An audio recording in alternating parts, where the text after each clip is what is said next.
सारे भैया ने भाई मेरी राम राम। मैं जगदीप शर्मा भाई, आप समझ तो गए होंगे मैं हिसार हूं और प्रद्युमन जोशीला जी के साथ हूं। और जोशीला जी से वो बातें आज हम जानेंगे जहां पे आपने डाउट है। मतलब कांग्रेस की बात, भाजपा की बात, जजपा की बात, इनेलो की बात, आम आदमी पार्टी की बात, और जो जो आज के टाइम पे कंटेंट वायरल हो रहे हैं और बहुत सारे नेताओं की पोल भी खुलेगी। तो भाई यह वीडियो शुरू करा प्रद्युमन जी के साथ। भाई साहब नमस्कार, प्रणाम, जय हिंद। नमस्कार, प्रणाम, जय हिंद, राम राम। कैसे हैं सर आप? बहुत बढ़िया, स्वस्थ एकदम, मौज। वाह जी वाह। तो शुरुआत करा जी कांग्रेस पे जी कि वोट चोर, गद्दी छोड़ और इस टाइप के कितने सारे कंटेंट आ रहे हैं मार्केट में जी। आपने क्या लगा है कि राहुल गांधी जी, खैर अब तो हरियाणा में भी इसकी चर्चा चलेगी, बिल्कुल। राहुल गांधी जी ने जो कहा था मैं एक बम फोड़ूंगा, तो क्या ये बम फूटा के खुश हो गया? देखो ऐसा है, राहुल गांधी देश में विपक्ष के सबसे बड़े नेता हैं और पिछले दिनों उन्होंने एक एटम बम फोड़ने की बात कही जी। उसके बाद हाइड्रोजन बम की बात आई और जब वो हाइड्रोजन बम की बात आई तो उन्होंने हरियाणा को लेकर के कुछ एक तथ्य पेश किए जी। बहुत सी ऐसी बातें हैं जो उन्होंने उजागर की और उन बातों का निर्वाचन आयोग को जवाब देना चाहिए, इसमें कतई कोई दो राय नहीं, क्योंकि कांग्रेस पार्टी आज देश में विपक्ष की सबसे बड़ी पार्टी है जी।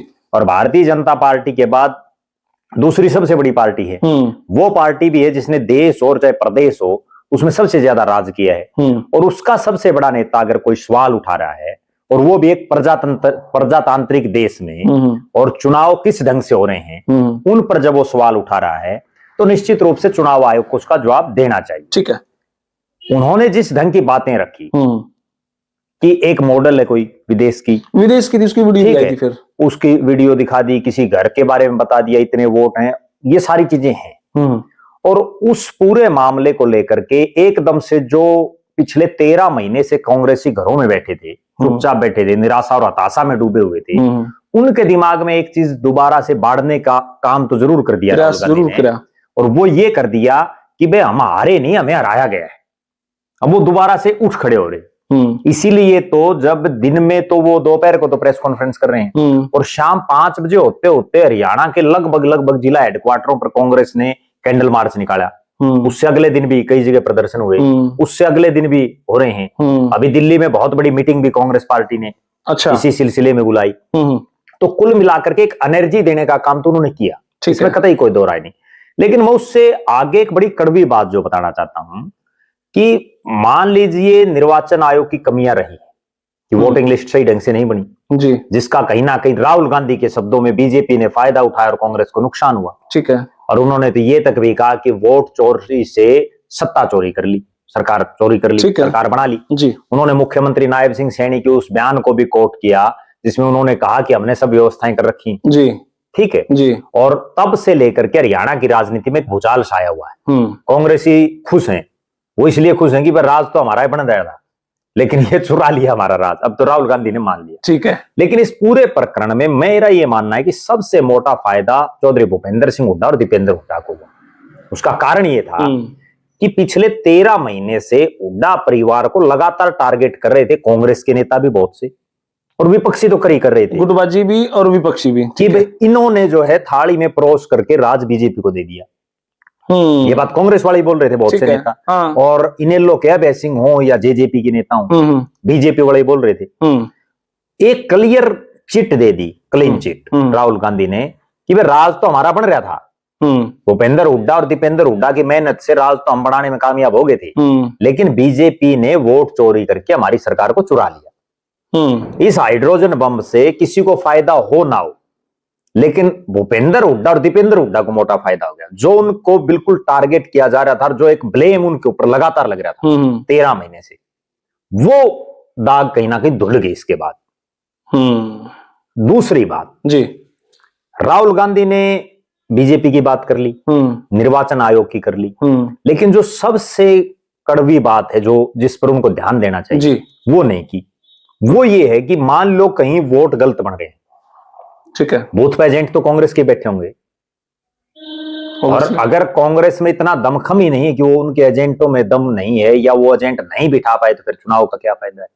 एक राष्ट्रीय पार्टी एक बूथ जो वर्षों से चुनाव लड़ रही है जी, ठीक है, अब बूथ पे ये नहीं है। बूथ पे एक बड़ा सिस्टम ये है कि जिसका वहां वोट होता है वो उस बूथ पे बूथ एजेंट बनाया जाता है, सारी पार्टियों के बैठते हैं, और वहां अगर कोई आदमी आ गया, क्योंकि ये जो वोट पड़े हैं ये यूं तो है नहीं कि शहर शहर में पड़ गए, गांव में भी पड़े हैं, जो राहुल गांधी जो बता रहे हैं, तो गांव में तो लगभग जो जिस बूथ में वो आपस में जानते हैं लोग, और शहर में भी जो एजेंट बनते हैं वो लगभग ऐसे होते हैं जो चर्चित सचेरा उस मोहल्ले का होता है, जो जानता है लगभग मोटा मोटी लोगों को।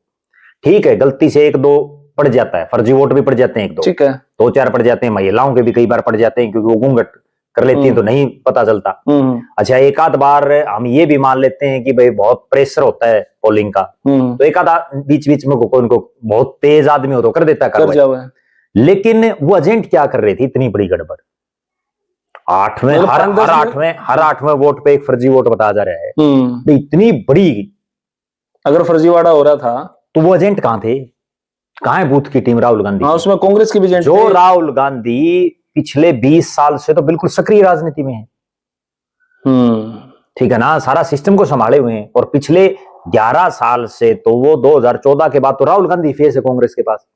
श्रीमती सोनिया गांधी बुजुर्ग होती जा रही हैं, वो बीमार भी हैं, ठीक है, डॉक्टर मनमोहन सिंह बीमार रहे, उसके बाद वो चले गए जी, ठीक है, मल्लिकार्जुन खड़गे भी बुजुर्ग हैं, कोई बहुत लंबा चौड़ा उनका कोई सिस्टम भी नहीं है, तो और कौन चेहरा है कांग्रेस के पास? राहुल गांधी है, ठीक बात है। राहुल गांधी को ठीक है वोट चोरी उनके आरोपों के हिसाब से भी मानने तो बीजेपी ने कर ली, लेकिन कांग्रेस ही कहां सुते थे, उनको ये भी तो ध्यान देना चाहिए। 11 साल से आप कांग्रेस के सबसे बड़े नेता हो, आप राष्ट्रीय अध्यक्ष रहे जी, वर्तमान में आप नेता प्रतिपक्ष हो, तो कहां है आपकी बूथ मैनेजमेंट? और वोटर लिस्ट तो कई दिन पहले तैयार होकर आ जाए, सबके पास आ जाए, बिल्कुल, कहां आपकी बूथ मैनेजमेंट?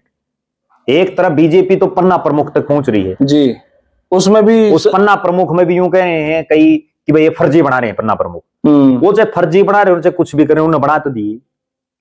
आपके पास तो पन्ना प्रमुख छोड़ दो, 11 साल में तो जिला प्रधान बने हैं, और बड़ी कड़वी बात और अगली सुन लो, उन जो 11 साल में जिला प्रधान बनाए उनमें भी एक जिला प्रधान कांग्रेस ने डिक्लेयर नहीं किया, और वो अब 3 महीने हो गए अब भी नहीं डिक्लेयर कर पा रही, पानीपत शहरी का। बताओ कहां है कांग्रेस? 3 महीने में पूरा हरियाणा के दर्शक जो देख रहे हैं, जहां जहां भी जिला प्रधान कांग्रेस के बने, 32 जिला प्रधान इन्होंने बनाए, उन 32 में से आप ये देखो कितना के स्वागत समारोह लोगों ने किए, कितना के होर्डिंग पोस्टर एडवर्टाइजमेंट लोगों ने करवाए, आपको अंदाजा लग जाएगा भाई हकीकत क्या है कांग्रेस। क्या बात है, सही बात है जी। अच्छा, दूसरे सवाल पे आ जाऊं जी बाबा जी। कुछ मैंने आपकी वीडियो देखी थी, शायद आपा ने बनाई थी वो वीडियो, आपने कहा था कि भाजपा के मुख्यमंत्री या भाजपा की टीम इस तरीके से प्लान कर रही है कि उनका साल का पूरा लेखा जोखा का निष्कर्ष निकाल के एक मीटिंग कराएंगे, और उस मीटिंग में नू बताऊंगा भाई तू कामयाब और तू फैल है, और तेरे में पॉसिबिलिटी सुधार ले। देखो, तो अभी मीटिंग हुई है 3 या 4 तारीख को मीटिंग हुई थी, उस मीटिंग में क्या हुआ? नहीं, वो मीटिंग अलग चीज थी, वो जो मीटिंग होनी थी इनकी वो होनी थी संगठन की, ठीक है, जो भारतीय जनता पार्टी के हरियाणा के प्रदेश प्रभारी डॉक्टर सतीश पुनिया, मुख्यमंत्री नायब सैनी, प्रदेश अध्यक्ष पंडित मोहनलाल बड़ोली, और जो बीजेपी के तीनों महामंत्री, कृष्ण बेदी जो कैबिनेट के मंत्री हैं, सुरेंद्र पुनिया, डॉक्टर अर्चना गुप्ता, और प्रदेश के जो संगठन के महामंत्री हैं फणींद्र नाथ शर्मा, इनकी एक मीटिंग आज से 2-3 महीने पहले हुई थी 2 महीने पहले, ठीक है, और उस मीटिंग के बाद मोहनलाल बड़ोली ने बाकायदा ऑफिशियल एक बयान भी दिया था कि जैसे ही 1 साल हो जाएगा तो हम जो हमारे मंत्री हैं उनके कामों का रिव्यू करेंगे, ठीक है, हमारे जो विधायक हैं उनके कामों का भी रिव्यू करेंगे, हमारा जो संगठन किस ढंग से काम कर रहा है वो भी करेंगे। और ये कोई पहली बार नहीं है, ये बीजेपी करती रहती है, बीजेपी इस तरह की मीटिंग, इस तरह के टास्क लगातार देती रहती है। बीजेपी की सबसे खूबसूरत बात मैं बताऊं, इसीलिए बीजेपी के वर्कर बीजेपी नहीं छोड़ रहे, वो कार्यकर्ता को और नेताओं को सोचने का मौका ही नहीं देते, उनको सारा दिन लगाए रखते हैं काम में। आज ये काम आ गया भाई, कल ये है, अगले दिन ये मीटिंग, अगले दिन ये मीटिंग। बीजेपी में 3 चीजें बड़ी मशहूर हैं, भोजन, विश्राम और बैठक। ठीक है ना, क्योंकि भारतीय जनता पार्टी में ये कोई भी हो जी, ठीक है, उसकी बैठक होगी, फिर भोजन की व्यवस्था होगी, फिर विश्राम का समय भी दिया जाता है। लो है फिर दोबारा बैठक होगी। फिर बैठक होगी। तो बीजेपी वाले एक बड़ी जो है ना सिस्टमेटिक तरीके से चलते हैं। ये आज से नहीं है, शुरू से। मैं इस बीजेपी को, चलो लोग तो 2014 के बाद देख रहे हैं इन चीजों को, मैंने तो वो दौर देखा भारतीय जनता पार्टी का जब मतलब हंसी की भी बात है और वास्तविकता भी है। जी। ये किसी मीटिंग में अगर 10 समोसे ले आते उसमें से 2 बच जाते इनके, आदमी 8 आया करते बेचारे। ठीक है, मैंने खुद ने देखी है, ठीक है ना। उन मीटिंग्सों में क्या बात होती थी? कोई पॉइंट टू पॉइंट बात होती थी? कुछ नहीं, वो बीजेपी का एक सिस्टम क्या है, इसी समय कांग्रेस में भी ये चीजें थी। अच्छा, ठीक है, कांग्रेस में भी ऊपर से एक आदेश आ गया, वो ऊपर फिर नीचे तक इंप्लीमेंट होता था। ठीक है। वो तब होता था जब यहाँ ब्लॉक प्रधान थे कांग्रेस में। हल्का प्रधान हुई, प्री पार्टी नहीं थी कांग्रेस में। कांग्रेस में ब्लॉक प्रधान थे, ब्लॉक प्रधान के बाद जो फिर जिला प्रधान थे, फिर प्रदेश अध्यक्ष थे, ब्लॉक प्रधान थे, इस तरह से जो एक सिस्टम था। अब बीजेपी में भी क्या है कि बीजेपी ने एक सिस्टम बना दिया। एक तो उनका बड़ा गजब काम ये है कि देश का कोई महापुरुष हो, उनकी कोई जयंती हो, वो मना लेते हो बड़े जबरदस्त तरीके से, लोगों को जोड़े रखते हैं। ठीक है, उनका जो है कोई और विशेष दिन हो उस महापुरुष के नाम का, वो मना लेते हैं। यहां तक कि कोई ये तीज त्योहार ही मना लेते हैं। तो ये सिर्फ जोड़े रखते हैं लोगों को। ऊपर से एक आदेश आ गया कि भाई ये काम करना है। अब कभी ये चीजें सुनी है क्या आपने कि एक सेवा पखवाड़ा चला दिया? प्रधानमंत्री नरेंद्र मोदी के जन्मदिन से लेके 17 सितंबर से और 2 अक्टूबर गांधी जयंती तक सेवा पखवाड़ा चलेगा। कोई झाड़ू लेकर के सफाई कर रहा है, कोई रक्तदान शिविर लगा रहा है, कोई कुछ कर रहा है, कोई कुछ कर रहा है। वो 15 दिन सारे जो है बिजी रखती। अच्छा, फिर एक होड़ शुरू करवा दी।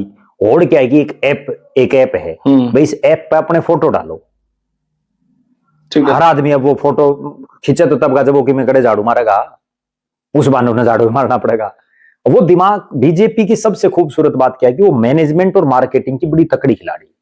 कांग्रेस, मुझे कहने में कोई संकोच नहीं, कांग्रेस आज साल तो 2025 चल रहे हैं, लेकिन आज भी वो 2000 से पहले की राजनीति में है, वही परंपरागत राजनीति। और बीजेपी 2040 की राजनीति कर रही है।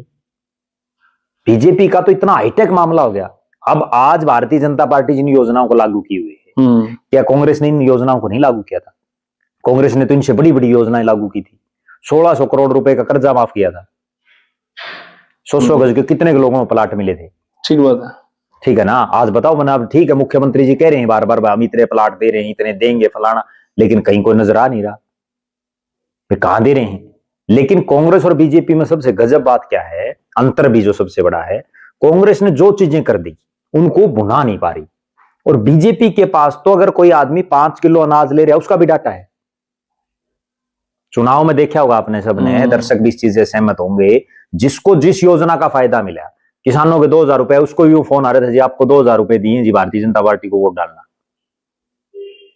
ठीक है ना। कांग्रेस के पास कुछ है ही नहीं। कांग्रेस के पास टीम नहीं है, मैनेजमेंट और मार्केटिंग नहीं है। तो बरसाती मेंढक है, जबकि मैं अल्लाह गुल्ला बरसाती मेंढक भी नहीं, वो सिर्फ ये इंतजार कर रहे हैं कि भाई बीजेपी से लोग छिक जाए ना, हमने ले आए।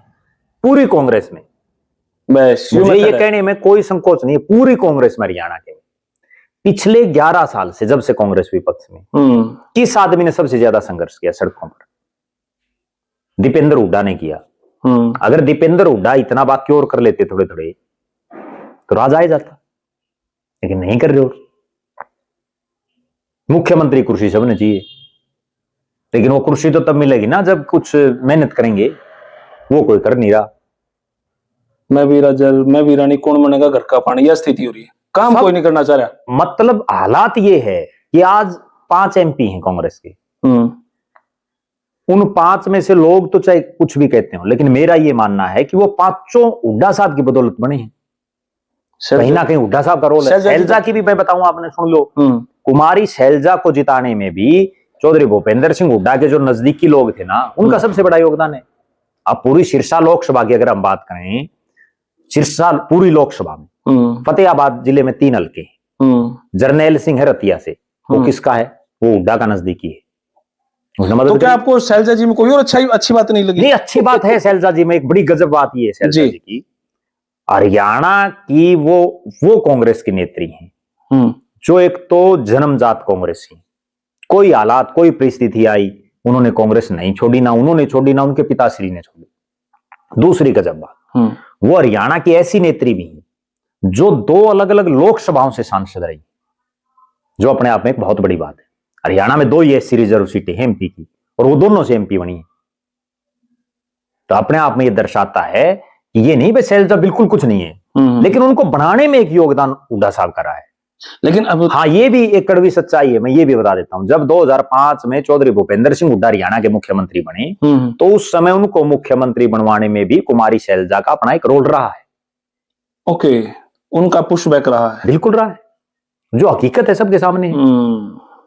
अब पूरी सिरसा जो कंस्टिट्यूएंसी है ना, उसमें आप ये देखिए, फतेहाबाद में 2 बड़े नेता हैं कांग्रेस के पास। प्रहलाद सिंह गिल्लाखेड़ा, वो हुड्डा गुट में था। बलवान सिंह दौलतप्रिया दोनों तरफ है, हुड्डा साहब की भी हाजिरी मार रहे हैं कुमारी शैलजा के साथ में। जरनैल सिंह प्योर जो है हुड्डा साहब के साथ है।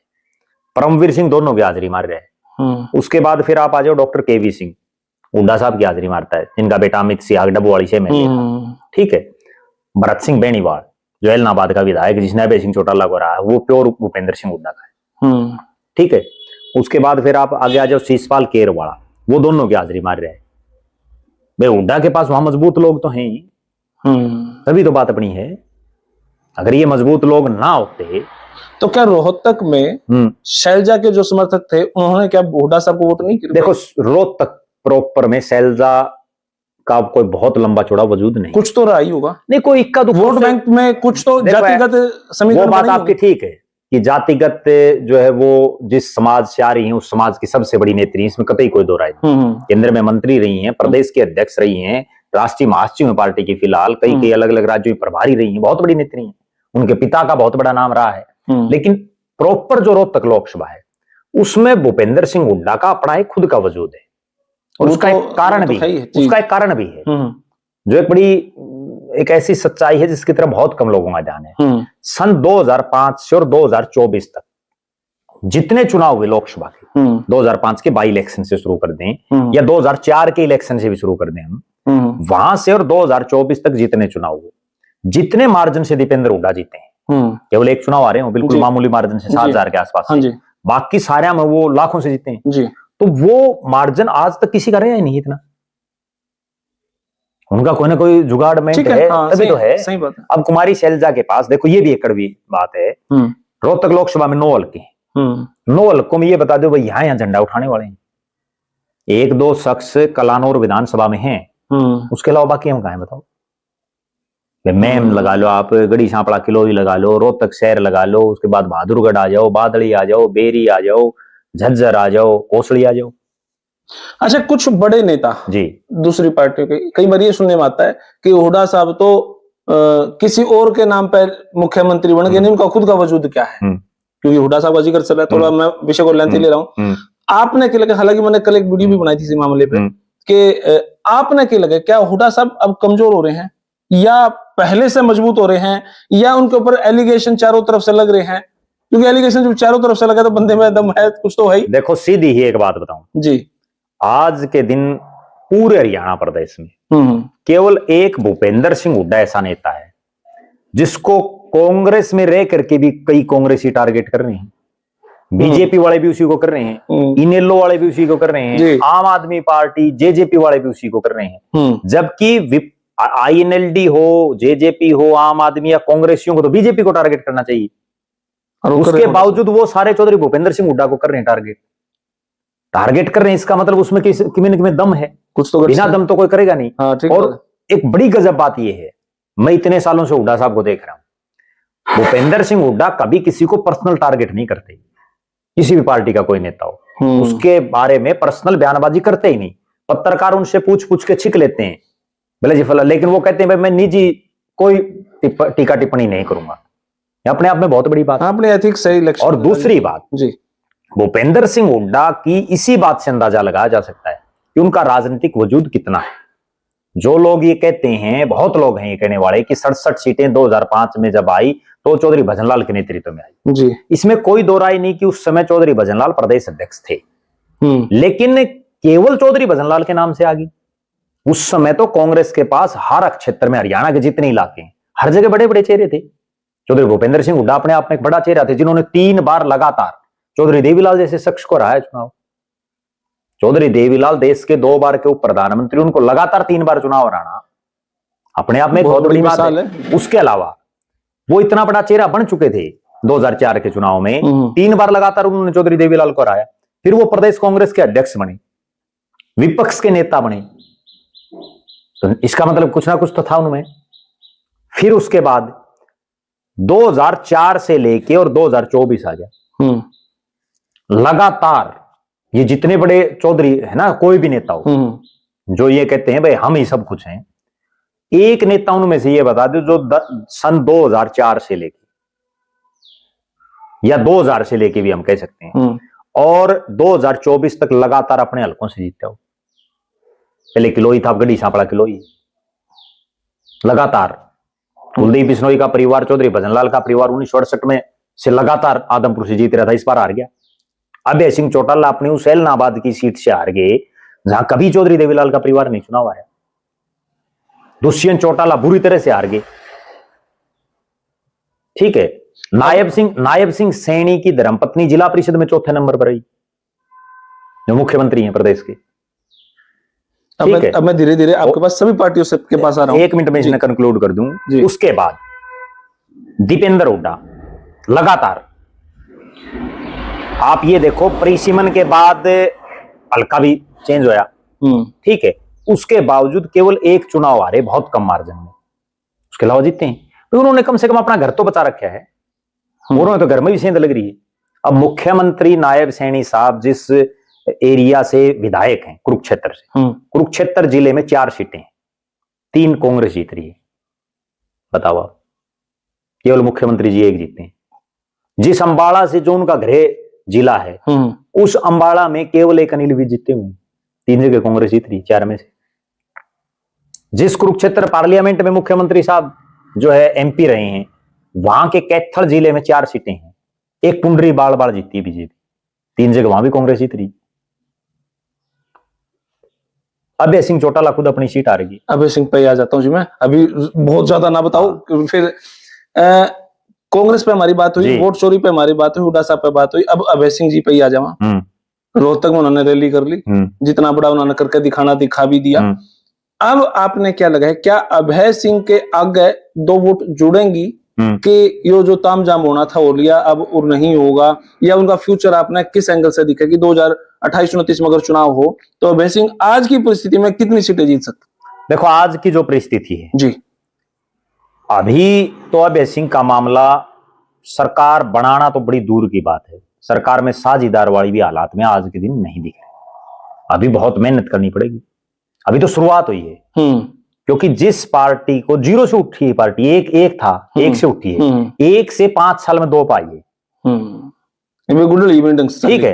अब 46 तक पहुंचने में कितने साल लगेंगे?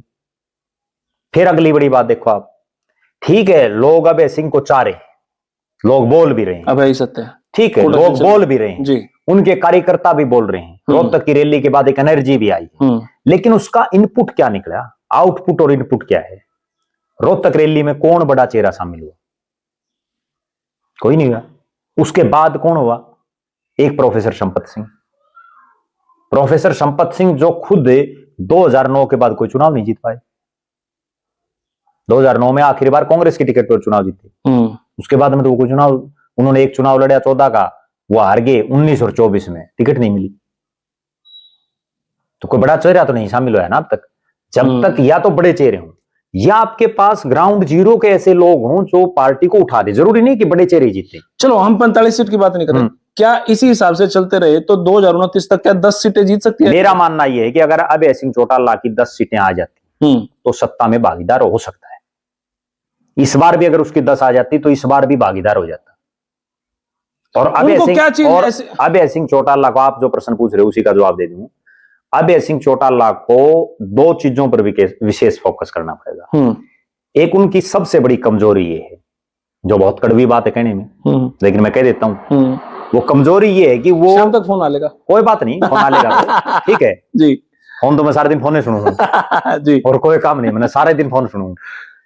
तो जो कड़वी बात है वो ये है कि अभय सिंह चौटाला में जैसे वो 5 दिन मेहनत कर ली, फिर 15 दिन वो रेस्ट कर लेते हैं। कंटिन्यूटी नहीं है ना उनमें खुद में ना उनके बेटों में। जरूरी है कि आप लगातार फील्ड में रहें। बहुत गंभीर बात बताता हूं। 25 तारीख को रैली हुई।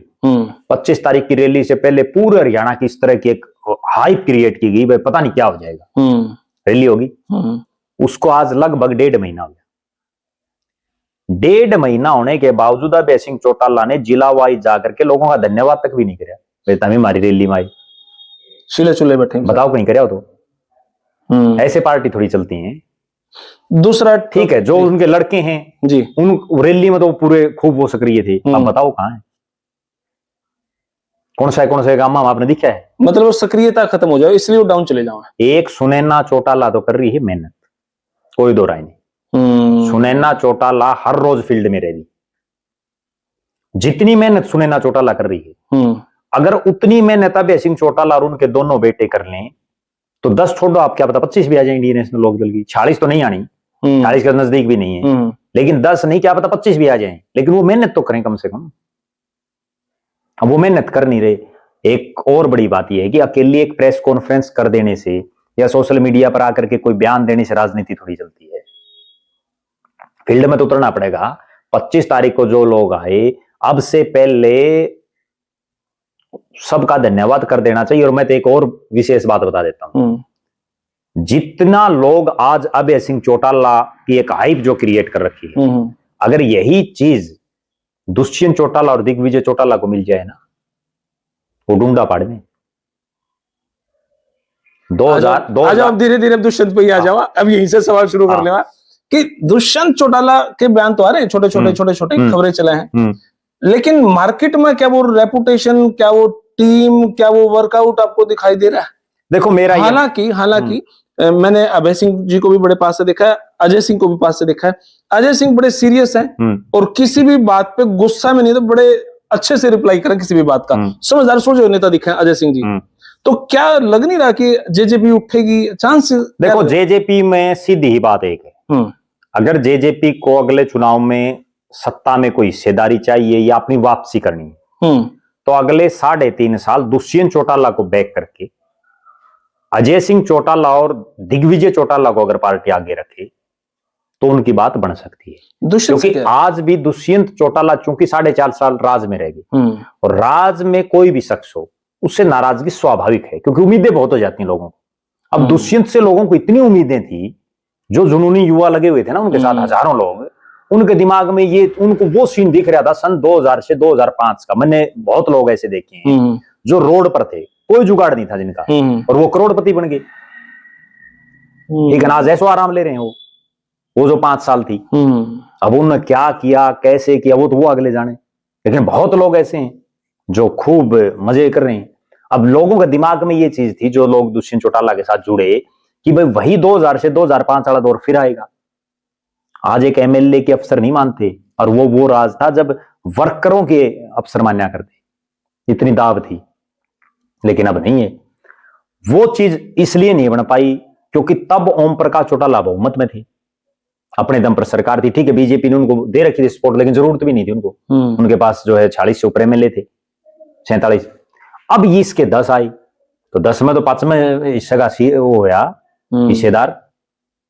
तो अब वो चीजें नहीं हो पाई, तो लोगों की उम्मीदें नहीं, सिस्टम बन पाया। अच्छा, फिर एक चीज और होती है राजनीति में एक परसेप्शन क्रिएट की जाती है। अब राहुल गांधी के प्रति एक परसेप्शन बना दी गई। हालांकि दूसरी पार्टियां बनवाती हैं, लेकिन वो जब दूसरी पार्टियां इतनी मार्केटिंग और इतनी मैनेजमेंट की खिलाड़ी हो जाती हैं कि राहुल गांधी को एक पप्पू शब्द यूज कर दिया, अब लोग उसको सीरियस लेना बंद कर दिया। हालांकि वो बहुत ऐसी बातें बताता है जो बहुत बौद्धिक स्तर की बढ़िया बातें बताता है, लेकिन लोगों के दिमाग में तो वो चीज बांट दी ना। वही सेम चीज जो कृषि कानून बनाए, उन 3 कृषि कानूनों को बनाने में या उनको लाने में दुष्यंत का तो कोई रोल ही नहीं, तो केंद्र सरकार का मामला था। लेकिन टारगेट पे कौन आया? टारगेट पे दुष्यंत चौटाला आ गया। सबके दिमाग में एक चीज आ गई, भाई दुष्यंत इस्तीफा दे दे सरकार पड़ जाएगी। मान लो दुष्यंत चौटाला इस्तीफा दे देता, अपने 10 एमएलए भी उसके साथ खड़े रहते, 7 निर्दलीय भी छोड़ जाते, और बीजेपी की सरकार हरियाणा में पड़ जाती, तो फिर उन 3 कानूनों पर क्या हो जाता? मोदी क्या फर्क पड़ जाता? रोड़ा तो ऊपर वाली सरकार से था, हरियाणा की सरकार ने तो कानून बनाए नहीं थे। लेकिन एक परसेप्शन ऐसी क्रिएट कर दी कि भाई दुष्यंत चौटाला ने जो है ये किसानों का गद्दार है, इसने जो है बीजेपी के साथ हाथ मिला लिया, फला मिला लिया। अब अगली मजबूरी थी। और मैं निजी तौर पर ये मानता हूं कि दुष्यंत चौटाला का जो फैसला था बीजेपी के साथ अलायंस करने का, वो राजनीतिक तौर पर उसका सही फैसला था। अगर वो फैसला उस समय नहीं लेता तो जो कुलदीप बिश्नोई के साथ बनी थी वो उसके साथ बननी थी। आज कुलदीप बिश्नोई की देखो आप क्या हालात राजनीतिक तौर पर। अब दुष्यंत चौटाला कम से कम पूरी जिंदगी के लिए पूर्व उप मुख्यमंत्री हो गया। नाम क्या एक टैग तो लग गया, हरियाणा का सबसे युवा पूर्व उप मुख्यमंत्री बन गया। और जिंदगी भर के लिए आगे उम्मीद भी है। आगे उम्मीद तो ऐसा ना, अभी वो 37 साल का हुआ है। देखो सबसे पॉजिटिव चीज क्या है उसके पीछे, वो आज जेजेपी की तरफ से मुख्यमंत्री का एक फेस। कांग्रेस की तरफ से कौन है मुख्यमंत्री का फेस? चौधरी भूपेंद्र सिंह हुड्डा, वो 77-78 साल के आसपास। बीजेपी की तरफ से कौन है मुख्यमंत्री? नायब सिंह सैनी, वो भी इनसे उम्र में काफी बड़े हैं। इसके बाद अगर बात कर लें कुमारी शैलजा, वो भी बड़ी हैं। अभय सिंह चौटाला, वो भी बड़े हैं। ये तो सबसे युवा है। अगर मान लो बुरी से बुरी बात या मुंडली से मुंडली बात है, 20 साल भी राज में नहीं आया तो भी वो 57 साल का होगा। 57 का 10 के टाइम में युवा में ही काउंट हुआ। ठीक है ना, राहुल गांधी रहा। राहुल गांधी आज भी युवा है माने, युवा ही माने, ठीक है ना। तो मेरा तो ये मानना है कि दुष्यंत चौटाला का फैसला सही था। और जेजेपी वालों में एक बड़ी खास बात है, दोनों भाइयों में, दुष्यंत और दिग्विजय और अजय सिंह में भी एक खास। आज तो ठीक है उनकी उम्र बढ़ रही है, कुछ जेल में जाने के बाद आदमी की परिस्थितियां बदल जाती हैं, ठीक है। नहीं तो अजय सिंह चौटाला, क्योंकि हमारा जो गांव था वो जब अजय सिंह चौटाला चुनाव लड़ते थे तो वो भिवानी लोकसभा में था उस समय जी, हमने बहुत नजदीक से उनको देखा है। अजय सिंह चौटाला वास्तव में मेहनती थे। रात को 10-10, 11-11, 12-12 बजे तक वो कार्यक्रम करते थे और वही खूबी दिग्विजय और दुष्यंत चौटाला में है। जबकि इसके विपरीत मैंने जो आपको बताया कि अभय सिंह चौटाला और जो उनके बेटे हैं वो मेहनत नहीं कर पा रहे। ठीक है, पब्लिक में आज एक गुस्सा है, आज लोगों के दिमाग में ये चीज है, जो लोग बीजेपी की सरकार नहीं चाह रहे थे उनके दिमाग में ये चीज है कि भाई हुड्डा की वजह से सरकार नहीं आई या पीछे दुष्यंत ने इनकी सरकार बनवा दी तो भाई हमने सारे बरत लिए, अभय सिंह ने बरत लिया। यह बात चल रही है हर जगह, भाई हमने हुड्डा को देख लिया, हमने दुष्यंत को देख लिया, अभय सिंह को देख लिया, क्योंकि अभय सिंह अपनी पूरे राजनीतिक जीवन में कभी मंत्री तो रहा ही नहीं, वो एमएलए रहा है, कभी सांसद नहीं रहा, कभी मंत्री नहीं रहा, तो उसकी पावर का लोगों ने देखा नहीं। अच्छा, फिर अभी जो रोहतक में एक डीसी को जिस ढंग से उन्होंने बात कही, इस तरह की बातें वो कर देते हैं। और वो करने से क्या है कि बहुत से लोग ऐसे हैं हरियाणा प्रदेश में जिनको यही बात सुहाती है, और बहुत से ऐसे भी हैं जो ये सोचते हैं भाई ये नहीं आने चाहिए, आगे दिए तंग भी करेंगे, वो भी हैं, दोनों ही पक्ष हैं दिमाग। लेकिन उस टाइप के लोग ज्यादा हैं जो ये चाहते हैं अफसरों को अड़काने वाला नेता चाहिए, क्योंकि अफसर भी बहुत अफसर ऐसे हैं जो जनता को परेशान भी करते हैं, कई घंटे मिलते नहीं, बैठे रहते हैं लोग बाहर। अफसर तो छोटा, आप उनका जो गनमैन खड़े है ना हमारे पास है, वो गनमैन अंदर नहीं बढ़ने देता लोगों को, या जो बाहर जो पीएन खड़ा रहता है वो नहीं बढ़ने देता, जबकि वो कोई काम में हंस रहा है नहीं। किसके पास इतना टाइम है कि वो अफसरों के दफ्तरों में जो चक्कर काटेगा? टाइम तो किसी के पास नहीं आज के दिन। कोई आदमी किराया भाड़ा लगा के, यूं तो है नहीं फ्री मोड चला गया उसके अफसर हो गए, किराया भाड़ा ला के जाओगा कि मैंने, इतना बेवकूफ कौन है कि जो घर से पैसे लगा के, घर से टाइम खराब करके किसी अफसर को सिर्फ मुंह दिखाने चला जाए। सही बात। और फिर उसको 3 घंटे 2 घंटे इंतजार करा जाए तो फिर क्या रहेगा? और फिर भी ये नहीं तसल्ली मिलने के बाद भी काम होगा कि नहीं होगा जायज काम, पैरामीटर तो कोई है ही नहीं। ये है मामला, ये है भाई स्थिति। अब आ जाओ जी तीसरा सवाल जी, भाजपा जी, भाजपा के मंत्रियों पे आपने क्या लगा है कि क्या स्थिति होने वाली है? अभी तक कुछ ऐसा फेरबदल की स्थिति पैदा हुई नहीं है, और उधर से प्रदेश अध्यक्ष का भी जिक्र चल रहा है कि भाई अब तो प्रदेश अध्यक्ष बदलाएंगे, मतलब बढ़ावाएंगे। अब हो सकता है बडोली साहब रह भी जाएं, हो सकता है कोई नया भी आ जाए। आपकी क्रिया प्रतिक्रिया क्या कहती है? कौन से ऐसे 3, 4 या 5 नाम हैं जिन पे अब चर्चा मजबूत हुई है? देखो ऐसा है जी, बीजेपी में जब 1 साल पूरा होया, 8 तारीख को चुनाव परिणाम आया था, 17 को फिर सरकार बनी, तो उस दरमियान बिहार का चुनाव आ गया। नहीं तो ये फेरबदल या ये चीजें हो जानी चाहिए, ठीक है। और बिहार चुनाव में हरियाणा के मुख्यमंत्री हों, पार्टी के प्रदेश के प्रभारी हों, कई सीनियर मंत्री हों, सबकी ड्यूटियां वहां लगी हुई। बिहार चुनाव तक तो अब कुछ नहीं होना, 14 तारीख को क्या चुनाव परिणाम आता बिहार का, उस चुनाव परिणाम के बाद अगले 5-10 दिन भी कुछ नहीं होगा। क्यों? क्योंकि फिर अगर बीजेपी एनडीए का राज आ गया तो मुख्यमंत्री बनाने की कसम कसम रहेगा सारा नेतृत्व, और अगर राज नहीं आया तो इस कसम कसम रहेगा भाई क्यों हमने खो दिया बिहार।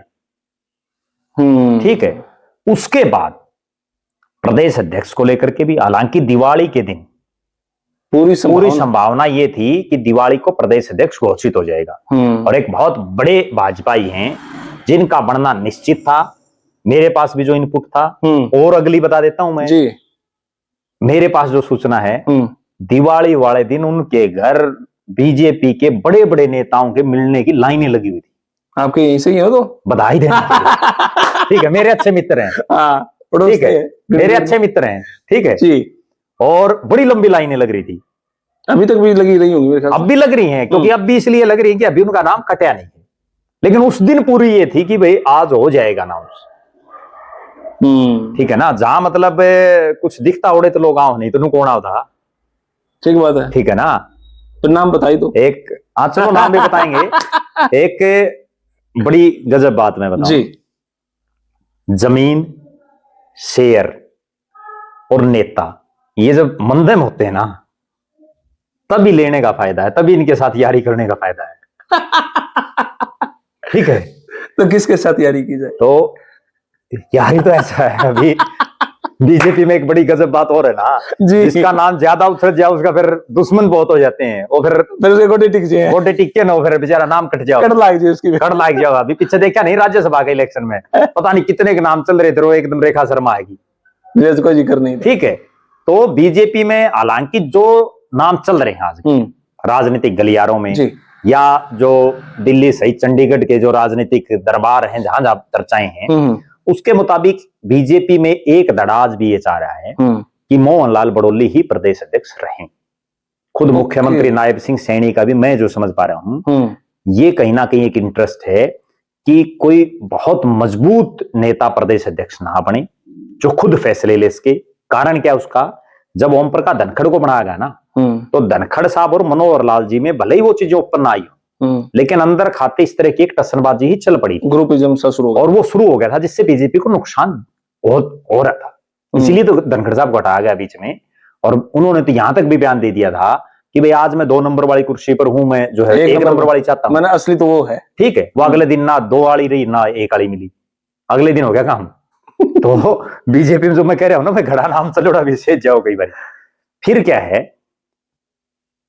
कोई भी सीएम हो वो हमेशा ये चाहता है कि हमारी पार्टी का प्रदेश अध्यक्ष ऐसा हो जिसको मैं जैसे कहूं वैसे चलता रहे। जैसे जब चौधरी भूपेंद्र सिंह हुड्डा बने तो उन्होंने फूलचंद मुलाना को बनाया। कौन कितने के लोग जानते थे फूलचंद मुलाना को? ठीक है ना, एक अंबाला लोकसभा को छोड़ दो आप, उसके अलावा तो कई लोगों ने उस टाइम पे नाम भी नहीं सुना था, लेकिन वो बढ़िया रहे। तो फिर लाइन में आप हाथ मिला उनसे, लाइन में लग आप हाथ मिला उनसे? किनसे? जो आपके पड़ोस में रहो हैं। ना ना, मैं लाइन में लगने वाला हूँ थोड़ी। नहीं मतलब हाथ मिला क्या? ना ना, मैं ना हाथ मिला क्या, मैं किसी के पास जाता ही नहीं, मैं तो बिना बुलाए नहीं जाता किसी के पास, जो बुलाए मान सम्मान से उसके पास चला जाता हूँ।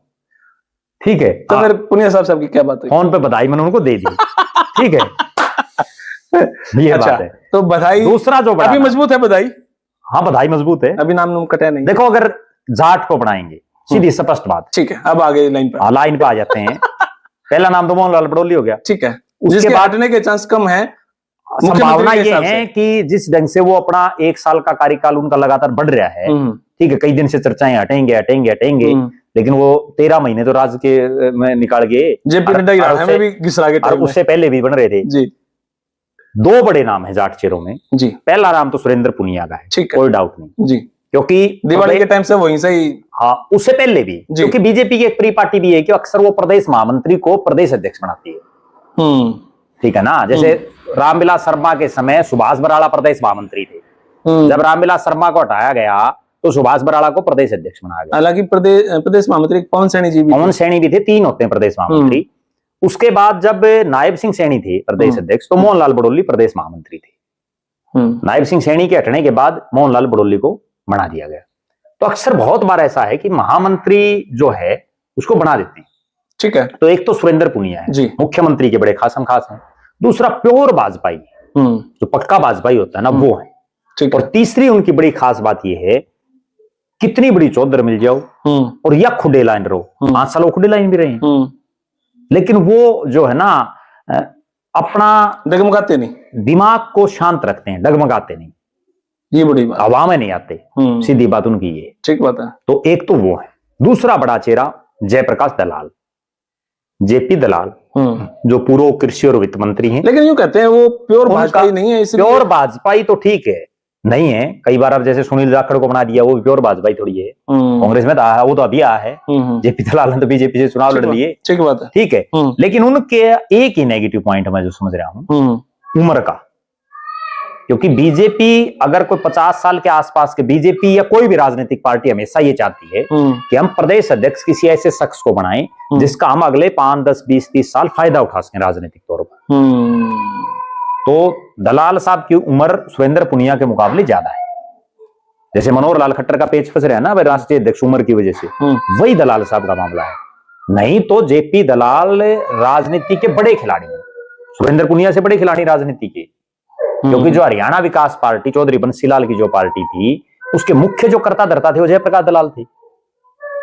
और जेपी दलाल एक ऐसे नेता भी हैं जिन्होंने 2009 से लेके 4 चुनाव लुहारू से लड़े, 3 चुनाव बिल्कुल क्लोज मार्जिन से हारे, और 1 चुनाव जीते तो जबरदस्त जीते।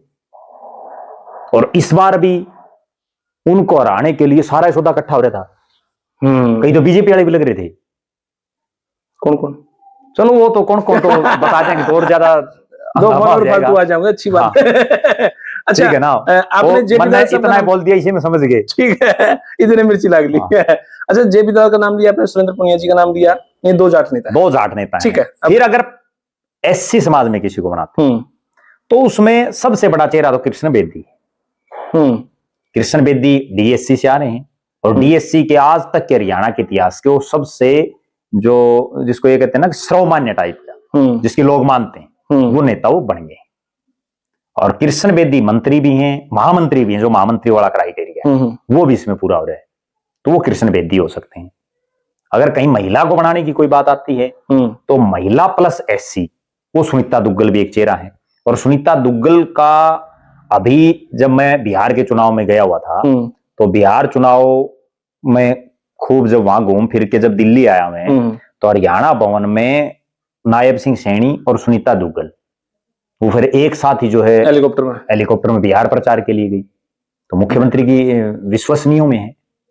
और मनोहर लाल जी के साथ भी उनके अच्छे संबंध। कृष्णलाल पंवार क्यों नहीं हो सकते? कृष्णलाल पंवार बुजुर्ग हो चुके हैं, एक्टिव नहीं है, एक्टिव भी नहीं है, उनको पावर भी बहुत दे ली, लेकिन वो कोई चेहरा बन नहीं पाई, क्योंकि इतनी बार का एमएलए जो शख्स, 6 बार का जो राज्यसभा में हो, और बेदी साहब 2 बार का मंत्री, उसके बावजूद कोई एक्टिव नहीं है। बेदी साहब प्रदेश महामंत्री भी हैं। प्रदेश महामंत्री हो तो मैंने पहले बोल दिया, प्रदेश महामंत्री हूं, उससे पहले एससी मोर्चा के प्रदेश अध्यक्ष भी रहे हैं। और मेरे ख्याल से जितने भी मंत्री हैं सबसे ज्यादा एक्टिव हैं शायद, सबसे ज्यादा मंत्रियों में भी एक्टिव हैं, और संगठन की जो बारीकियां होती ना उनको अच्छी तरह से जानते हैं, तो एक मजबूत चेहरा है। और अकेला डीएससी में नहीं, उनकी एक बड़ी खूबसूरत बात ये भी है, जिस विधानसभा से वो जीतते हैं ना, वो तो जाट बाहुल्य विधानसभा है। नैन खाप जो है उसमें तो लगभग गांव में नैना की, और उसके बावजूद जीतना, कुछ ना कुछ उसमें कोई गट्स है तभी तो जीतते हैं। ठीक बात है। उन्होंने, और आज तक कभी भाजपा नहीं जीती। मैं बड़ी गजब बात बताता हूं, नरवाना हल्के में उन्होंने वो काम करवा रखे हैं एमएलए बनने से पहले जिनकी लोग कल्पना नहीं कर सकते। एक नहर का बहुत लंबा चौड़ा मामला था वहां, जिसका उन्होंने समाधान करवाया, और जिससे आज हजारों हजार लोगों को फायदा हो रहा है। और वही एक टर्निंग पॉइंट था उनका चुनाव जीतने का, ठीक है ना, नहीं तो हार जाते, लेकिन वो अपनी उसी काबिलियत की वजह से जीत रहे हैं। और आज भी ये कहने में मुझे कोई संकोच नहीं, हरियाणा में 13 मंत्री हैं जी, और 14वां मुख्यमंत्री है, एक विधानसभा का स्पीकर और एक डिप्टी स्पीकर है। सबसे ज्यादा अगर अपने इलाके में कोई नेता रह रहे और सबसे ज्यादा पूरे प्रदेश में कोई घूम रहे, मुख्यमंत्री के बाद नायब सैनी है। मुख्यमंत्री के पास तो चलो हेलीकॉप्टर है, वो गाड़ी में घूमने लग रहे हैं, ठीक है ना, तो वो एक चेहरा है। इसके बाद अगर पंजाबी समाज से किसी को बनाने की बात जी, क्योंकि मनोहर लाल खट्टर को मुख्यमंत्री से हटाने के बाद एक बहुत बड़ा वर्ग ऐसा भी है जो कहीं ना कहीं इस निराशा में है कि हमारे पंजाबी समाज का पहला शख्स मुख्यमंत्री बना था और उसका टेन्योर पूरा नहीं होने दिया, दूसरी बार उनको बीच में हटा दिया गया। तो पंजाबी समाज में दो चेहरे, जिनमें सबसे बड़ा मनीष ग्रोवर को मान लो, भाटिया साहब से चला ऊंचा। हाँ, मनीष ग्रोवर को इसलिए क्योंकि मनीष ग्रोवर एक तो भाटिया साहब से पुराने वाजपेयी हैं, ठीक है, मंत्री रह चुके हैं, एमएलए रह चुके हैं, और उस रोहतक से आते हैं जहां बीजेपी को जरूरत है। हुड्डा साहब की टक्कर लेने वाला वो है रोहतक में। और बताओ और कौन है? पूरी जो 8 हलके हैं रोहतक के और झज्जर के, उन 8 हलकों में ओम प्रकाश धनखड़ भी चुनाव लड़ रहे थे, और भी बड़े बड़े नेता थे। एक मनीष ग्रोवर की सीट पे फाइट थी, बाकी तो लगभग मामला एक तरफा था। ठीक है ना, हजार एक वोटों का बस मामूली अंतर रह गया। ठीक है, तो मनीष ग्रोवर वास्तव में संगठन के खिलाड़ी, और मैंने उनको बड़ी नजदीक से उस समय भी देखा। उनको हिसार का प्रभारी लगा रखा था, और यहां जब जिला परिषद की चेयरमैन का चुनाव था तो उस समय वो हिसार के प्रभारी थे। यहां बड़ा उनका एक अहम रोल था उस चुनाव में, बीजेपी का चेयरमैन बनाने में उनका एक अहम रोल था। और ये तब की बात है जब जेजेपी भी अलायंस में थी, जेजेपी ने भी अपना कैंडिडेट खड़ा कर रखा था। बीजेपी जेजेपी दोनों आमने सामने लड़ रहे थे, लेकिन उसके बावजूद मनीष ग्रोवर यहां अपने आदमी को जितवाने में कामयाब हो गए।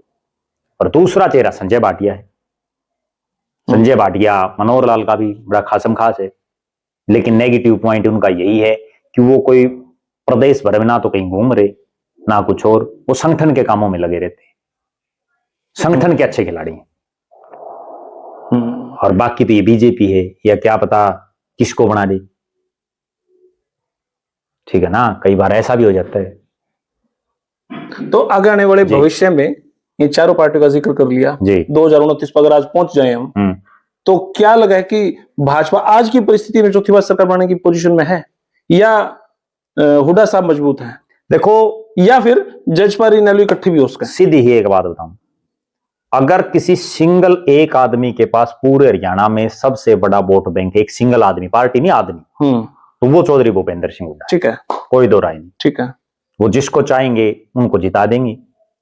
ठीक है, जिनको हरवाना होगा उनको हरवा भी सकते हैं, इतना दमखम उनमें, चाहे वो बीजेपी का हो चाहे किसी भी पार्टी का हो। क्या वो खुद बनन की स्थिति में है? जितवाना हरवाना तो खैर बहुत सारे का दावा नहीं, आज भी जो 37 एमएलए हैं ना, उन 37 में से ज्यादातर उन्हीं के रेमो क्रम पर जीते हुए हैं, हुड्डा साहब की वजह से। हुड्डा साहब और दीपेंद्र हुड्डा की मेहनत, हुड्डा साहब का नाम, बात आपकी ठीक है, सबसे बड़ा आदमी जिसके पास। लेकिन आज के टाइम पे तो डेंट लग रहा है उनके ऊपर, मजबूत तो वही है। डेंट तो सीधी ही बात यह है कि कोई पार्टी लगातार 3 चुनाव हार जाए, नेचुरल बात है, डेंट तो लगेगा। भाई लगातार 3 चुनाव हारना अपने आप में एक बहुत बड़ी बात है।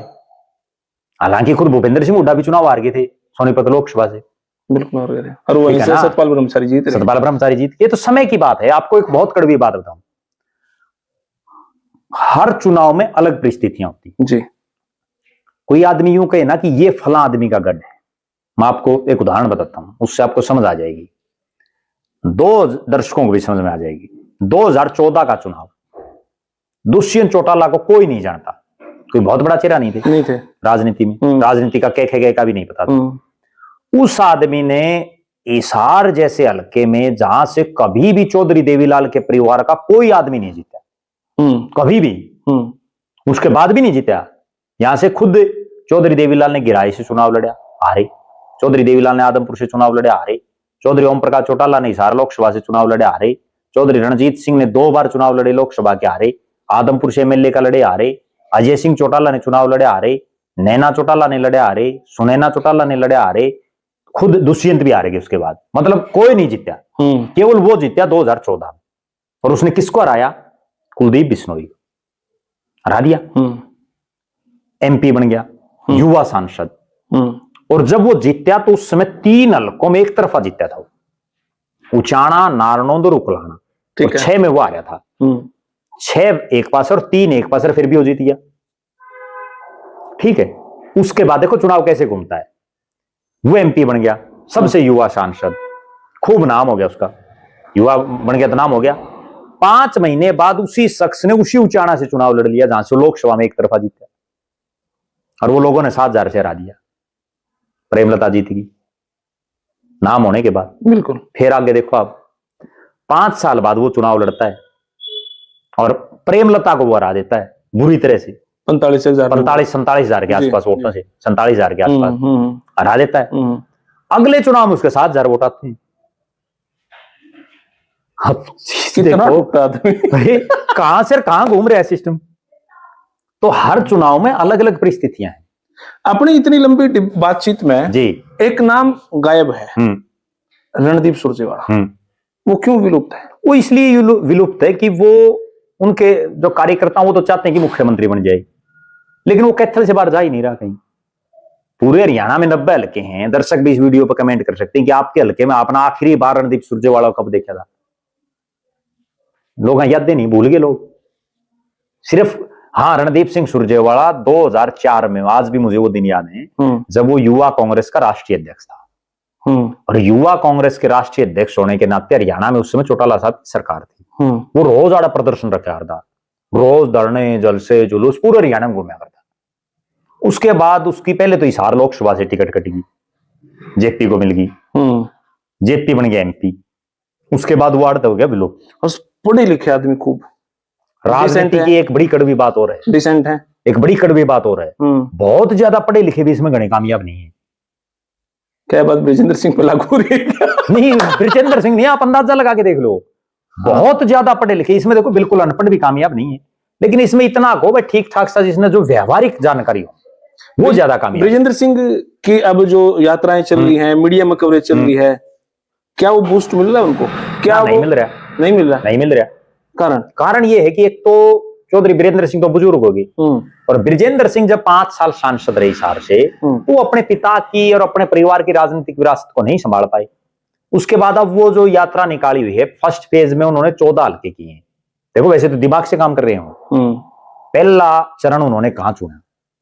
वो 14 हल्के चुने जहां से या तो चौधरी बीरेंद्र सिंह ने चुनाव लड़ रखे है या ब्रिजेंद्र सिंह ने लड़ रखे है। जैसे कैथल का कलायत जो पहले हिसार पार्लियामेंट में था, जींद के 5 हल्के, जींद, जुलाना, सफीदो, उचाना और नरवाना, हिसार के 7, हिसार, नलवा, आदमपुर, उकलाना, बरवाड़ा, नारनो, नासी और भिवानी का भवानी खेड़ा, वो 14 चुन लिए। भाई इन देख लें, आड़े को जुगाड़ होगा तो हरियाणा में पड़े पाओगा कि नहीं। अब यहाँ हालात ये मैंने खुद ने देखी उनकी यात्रा। ठीक, एक सराहनीय प्रयास है।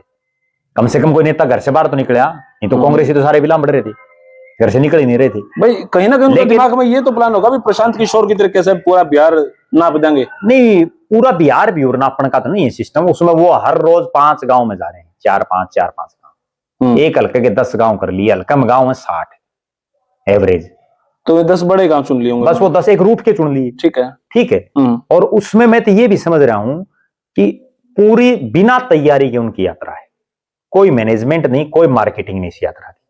जो चप्पल घिसाई बोलते हैं ना एक तरह से, वो चप्पल घिसाई है, क्योंकि मैंने खुद ने देखी उस यात्रा को। पढ़े लिखे तो उसमें क्या है यात्रा, मैंने राहुल गांधी की यात्रा भी देखी, कई बार मैं गया उस यात्रा में देखने के लिए। वहां क्या था कि जैसे एक पॉइंट से दूसरा पॉइंट है, तो वो अगर 1 किलोमीटर का, तो 1 किलोमीटर तक लोग ही खड़े हैं। राहुल गांधी सबको हाथ हिला रहे हैं। और यहां क्या है कि कुछ नहीं है। यहाँ एक मान लो अब हिसार शहर से और कैमरी गांव में था उनका अगला, कैमरी 5 किलोमीटर पड़ गया, तो 5 किलोमीटर तक कोई आदमी नहीं। उसके बाद आगे मान लो मंगाड़ी बीच में रिकोट गांव है, वो बीच में जितना डिस्टेंस है कोई नहीं। मतलब तैयारी नहीं है और आदमी भी इतने नहीं, सिर्फ 101 आदमी चल रहे हैं उनके साथ।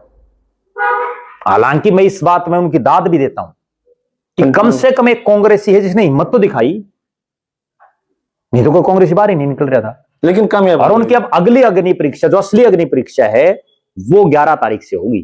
वो कहां से कहां तक है? 11 तारीख से उन्होंने हरियाणा के आखिरी जो हल्का है राजस्थान के साथ लगता, भिवानी महेंद्रगढ़ का नांगल चौधरी, वहां से वो यात्रा शुरू करेंगे। और ये नांगल चौधरी की क्या स्ट्रेटजी? ये नांगल चौधरी वो इलाका है जहां के राय मलिकपुर गांव से अजय सिंह चौटाला ने यात्रा शुरू की 2008-9 में, और उस यात्रा से इनेलो बहुमत के नजदीक पहुंच गई। हालांकि राज नहीं बन पाया, लेकिन उस यात्रा से ऐसा बूस्ट मिला कि वो बहुमत के नजदीक पहुंच गई। तो उसके पीछे स्ट्रेटेजी क्या है इनकी? स्ट्रेटेजी कुछ नहीं है। स्ट्रेटेजी तो ये है कि अब ये 14 हल्के तो लिए कर, जिनमें था जुगाड़मेंट, अब बाकी तो सारे नए हैं, तो कहीं ना कहीं से तो तैयारी करनी थी, कहीं ना कहीं से करना था सिस्टम। अब वहां से शुरू करी है, वहां से वो जैसे नारनौल आएंगे, नारनौल से महेंद्रगढ़ आएंगे, महेंद्रगढ़ से लोहारू आएंगे, लोहारू से फिर तुसाम आएंगे, भिवानी आएंगे, मैम आएंगे, बड़ौदा आएंगे, इस बौनी खड़ा हो लिया, इसरान आएंगे, 4 लोकसभाओं के और 13 हल्कों में चलेगी ये दूसरे फेज में। और ये 13 के 13 हल्के ऐसे हैं जहां खुद ना वीरेंद्र सिंह का कोई सिस्टम, ना ब्रजेंद्र सिंह का, यहाँ अग्नि परीक्षा उनके लिए सबसे बड़ी अग्नि परीक्षा। और यहाँ सारा सौदा डिपेंडेबल उनका है, जो हुड्डा के अलावा जो बाकी कांग्रेसी हैं उनसे मदद की जरूरत रहेगी उसमें। और एक और विशेष बात और है, जब नारनौल में ये यात्रा आएगी तो वो प्रदेश अध्यक्ष जो वर्तमान में राव नरेंद्र, उनका इलाका है। अब देखना ये है कि राव नरेंद्र इस यात्रा में उनका स्वागत करते हैं या नहीं करते, ये भी अपने आप में एक बहुत बड़ी बात है। अब तक जो ये यात्रा गई है इसमें केवल एक सिटिंग विधायक उनकी यात्रा में शामिल हुई, विनेश फोगाट जुलाना से, वरना जो बाकी सिटिंग विधायक कांग्रेस के हैं जिन जिन के हल्कों में गई कोई नहीं आया। अब जहां से ये यात्रा शुरू होगी वहां मंजू चौधरी है कांग्रेस की सिटिंग एमएलए, कांग्रेस की पूरी अहिरवाड़ में अकेली वही जीत रही है, हालांकि वो गुर्जर है। तो अब वो शामिल होती या नहीं होती ये पता चल जाएगा, ये बात। तो भाई पूरी हरियाणा की राजनीति में बात हुई है, यहाँ पे कोई नेता नहीं छोड़े भाई, हमने सबको लपेटे में लिया है। कोई बच रहा हो तो कमेंट भी कर दियो, कोई बच रहा हो तो कमेंट बॉक्स खुला है, वर्दियों भेज सकता है। और भाई बहुत जल्दी दूसरा इंटरव्यू करांगे, क्योंकि अब इस सिस्टम को थोड़ा सा और जल्दी करने का प्रयास है। अभी तक तो ये था भाई जब हिसार जा वहां तो महीने में एक इंटरव्यू भाई सबका करा, और क्योंकि राजनीति में इंटरेस्ट बढ़ता जा रहा है और बहुत सारे नेताओं की पोल भी खुली, बहुत लोगों के पक्ष में भी बातें आ रही है। अब अगला चुनाव आने में भी समय हर रोज टपता जा रहा है ना जी, क्योंकि लोकसभा चुनाव तो 1.5 साल से ऊपर हो लिया जी, 3 ही साल बच गए जी, विधानसभा के चुनाव को भी 13 महीने हो लिए जी, तो अब तो दोबारा राजनीति गर्मा गई है, जिंदा हो गई। और एक और बड़ी विशेष बात है जी, जिस ढंग से देश के प्रधानमंत्री नरेंद्र मोदी लगे हुए हैं, एक देश एक चुनाव, 1 नेशन 1 इलेक्शन, हर रोज कहीं ना कहीं प्रोग्राम हो रहे हैं देश भर में।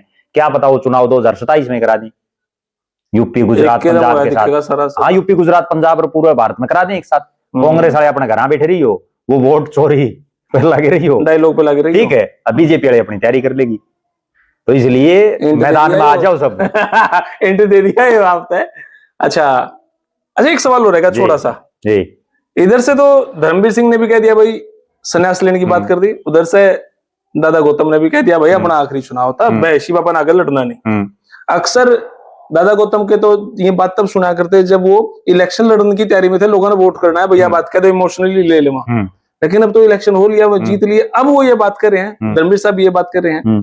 धर्मवीर साहब का तो बेटा है एक्टिव थोड़ा सा राजनीति में अब हुआ है, क्या वो अपने बेटे की तैयारी करवा रहे हैं? उधर से गौतम साहब के जो बेटे हैं रजत जी, वो मेरे को लगता नहीं राजनीति में ज्यादा एक्टिव है, वो अपनी जुडिशरी पे ज्यादा फोकस है, तो उनका ऑप्शन क्या है, या इन दोनों के मायने आप क्या सोचो छोटे से शब्द? नहीं, मेरा ये मानना है कि दोनों के बेटे राजनीति में आएंगे और दोनों एक्टिव हैं। आप जो ये कह रहे हो ना कि ठीक है वो एडवोकेट हैं, लेकिन जुडिशरी में ज्यादा लगे, बात आपकी ठीक है, लेकिन वो एक्टिव हैं, इसमें कोई दो राय नहीं। वो इनके चुनाव का पूरा जो बैकडोर से जो सारा सिस्टम वो रजत गौतम ही संभाल रहा है। हाँ, वो उस टाइम तो खैर संभालेंगे, ठीक है ना, नहीं बिना चुनाव भी संभाल रहा है। अब भी उनका जो फ्लैट है, एमएलए फ्लैट है, वहां वही मिल रहा है लोगों से, क्योंकि गौतम साहब तो अक्सर जो है सफेदों में या नारनौंद में इशार आ जाते हैं, वही संभाल रहे हैं। और मोहित चौधरी तो पिछले 10 साल से एक्टिव है, वो तो इस बार भी प्रयासरत था कि भाई कहीं कोई सिस्टम बैठ जाए, लेकिन नहीं बैठ पाया। हाँ, एक बात और है, चौधरी धर्मवीर सिंह हो या जो है राम कुमार गौतम, पंडित राम कुमार गौतम हो, अक्सर ये बात कहते रहते हैं, और लोग जो है अब इनकी बात सुन सुन के भी छिक लिए, ठीक है। लोग ये मानने हैं धर्मवीर सिंह के बारे में तो ये चर्चा है, ये जो कहता वो करता नहीं, ये दूसरा काम कर देगा। क्योंकि धर्मवीर सिंह जब एमपी बना तो उसने एक घोषणा की कि भाई मैं तो अगला चुनाव एमएलए का लड़ूंगा, एमपी का कि मैंने सौदा साधा, इसमें कोई काम होने देन कुछ और। अगले गड़े फिर एमपी में ले आया टिकट, ठीक है। पिछली बार यूं कह दिया कि भाई जो है मैं तो वोट मांगता नहीं, किसी ने मोदी अच्छा लगे तो वोट दे दियो, लोगों ने फिर भी वोट दे दिए। इस बार भी यही बात थी, भाई मैं तो आगे चुनाव नहीं लड़ूंगा, फिर भर लिया। और अगले चुनाव में भी अभी तो वो स्वस्थ हैं, एक्टिव हैं। मेरा तो ये मानना है कि अगला चुनाव धर्मवीर सिंह, अगर उनके बेटे को टिकट नहीं मिली तो धर्मवीर सिंह लड़ेंगे। अरे गौतम वो करते क्या है, धर्मवीर सिंह एक बयान दे देते हैं, उसके बाद 10 कूद जाते हैं उसमें, क्या बोलते हैं, भिवानी महेंद्रगढ़ लोकसभा में एमपी के टिकट के लिए। वो खर्चा लगाओ, लोगों में घूमे जाओ, टिकट फिर वो ले आओ, क्योंकि टिकट का उनका खुंटा मजबूत है, ये है कारण। अच्छा, वही बात राम कुमार गौतम की है, रामकुमार गौतम पिछली तो बार सभी तो के लोग कुछ राजी हो गए थे भाई, दादा गौतम तो नाटक है इमाम जारी वो कर पहले के नारनौंद में भी खुश हुए थे। नारनौंद में पिछली बार बहुत लोगों के दिमाग में तो ये थी भाई रामकुमार गौतम इस्तीफा देके उपचुनाव कराएंगे। जब वो दुष्यंत चौटाला के खिलाफ हर रोज बयानबाजी कर रहे थे, खोपर कर रहे थे, तो बहुत लोगों ने तो मेरे पास फोन आए कि भाई जो है दादा कोई भी इस्तीफा देगी बीजेपी ज्वाइन करा, इसने तो बीजेपी लड़ा देंगे, और हम ही कोई कांग्रेस के लिए होगा, कोई कहेंगे लिया होगा, तैयारी थी लोगों की। लेकिन दादा दादा है, क्यों इस्तीफा थोड़ी दे है। लोग मेमोरी तो सारे अभय सिंह चौटाला थोड़े हैं, ये सारे रघु यादव थोड़े हैं, इस्तीफा दे दिया। लेकिन इस्तीफा देनी है माड़ी बन जाओ कई बार। एक रघु यादव है अहिरवाल में, तो हालांकि उनको जो है अहिरवाल में बहुत बड़ा नेता है, लेकिन वो पहली बार जिंदगी में एमएलए बने। एमएलए बन गए 1987 में। उसके बाद उन्होंने किसी बात पर मनभेद होने को लेके, पानी के मामले को लेके इस्तीफा दे दिया। उपचुनाव हो गया। कैप्टन अजय सिंह यादव जो फिर लगातार 6 बार जीते उस उपचुनाव की पैदाइश है। पहले बार उन्होंने चुनाव लड़ा और जीत गए। और रघु यादव ने एमपी के लड़ लिए, एमएलए के लड़ लिए, सारे काम कर लिए, दोबारा जीते नहीं, लुटिया डूबे गए। ये है। अभी जो बीजेपी में जो केंद्र में मंत्री है ना भूपेंद्र यादव, उनके भाई हैं वो। इस बात का बहुत कम लोगों को पता है, लेकिन समय की बात है राजनीति। चलो जी, बहुत बहुत शुक्रिया सर, बहुत बहुत धन्यवाद। तो भाई ये वीडियो आपने कैसे लगी कमेंट बॉक्स में राय दें, और तब तक के लिए धन्यवाद। जय हिंद, भारत माता की जय। Thank you very much.